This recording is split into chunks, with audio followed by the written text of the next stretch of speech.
Nous allons procéder à à la création d'un dernier petit réseau.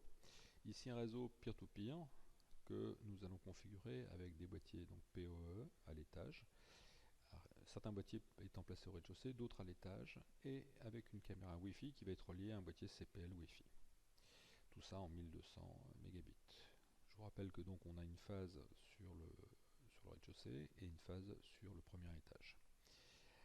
Donc toute l'installation part du PC, je suis au rez-de-chaussée, avec un boîtier sur lequel je suis connecté en Ethernet, qui a servi à configurer d'ailleurs à l'origine les boîtiers, donc un Devolo 1200A. Ensuite un certain nombre de boîtiers PoE, voilà, CPL 1200 PoE, les nouveaux boîtiers de chez Devolo. Je vais rentrer un nouveau mot de passe, paramètres du réseau, donc Devolo 1, 2, 3, 4, Devolo 1, 2, 3, 4, et je vais procéder au test. Alors, je voulais vous montrer, on a des caméras connectées au boîtier CPL, et donc ces caméras, pour l'instant, ne sont pas visibles. De la même manière, j'ai une caméra Wi-Fi qui se trouve à l'étage, et cette caméra n'est pas accessible. Alors, je lance l'utilitaire du constructeur pour essayer de la faire apparaître.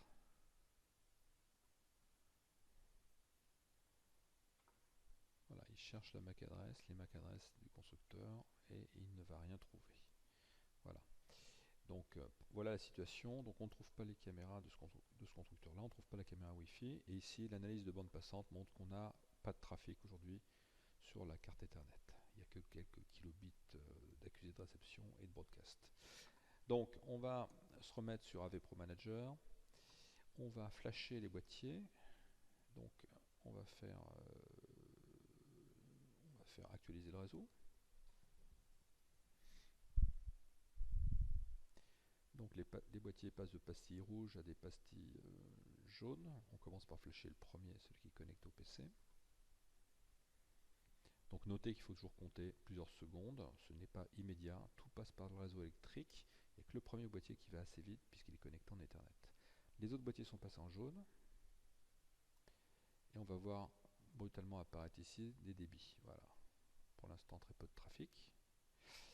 Alors si je lance l'outil de scan réseau, on commence à voir apparaître des caméras.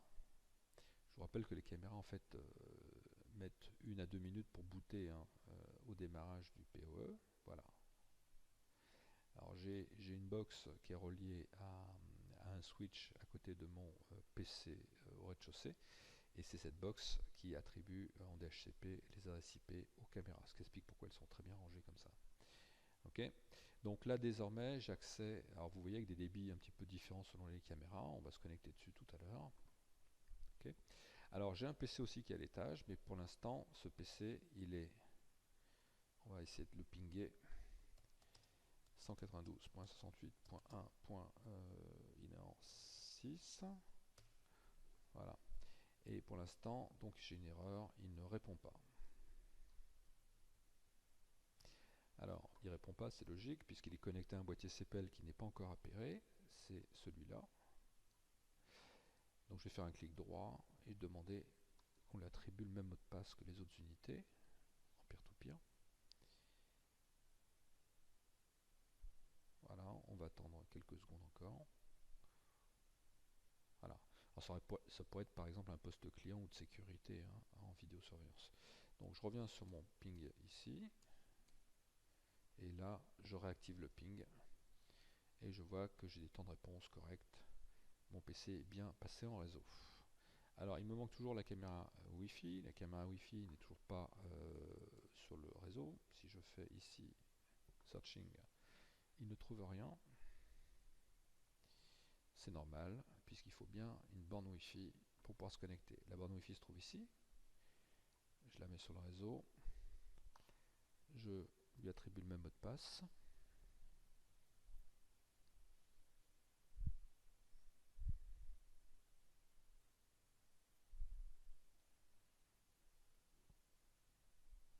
Voilà, ça va être bientôt prêt.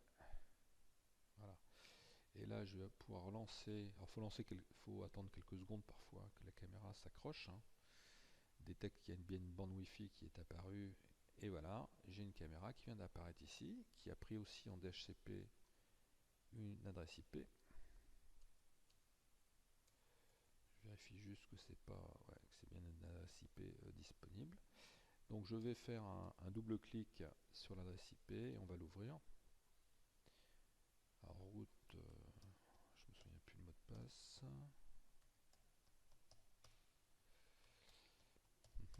Voilà.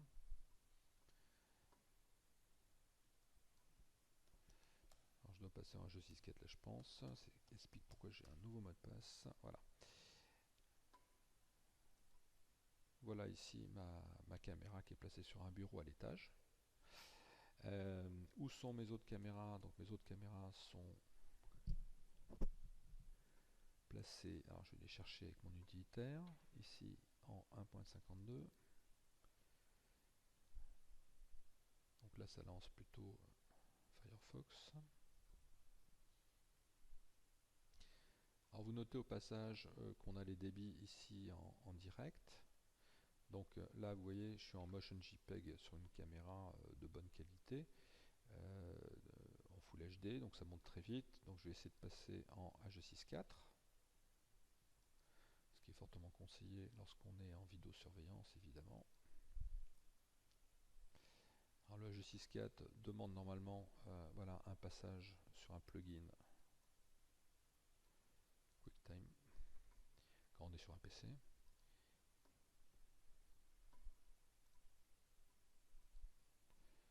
Alors oui, il faut que je me reconnecte parce que cette fois-ci je suis en RTSP pardon.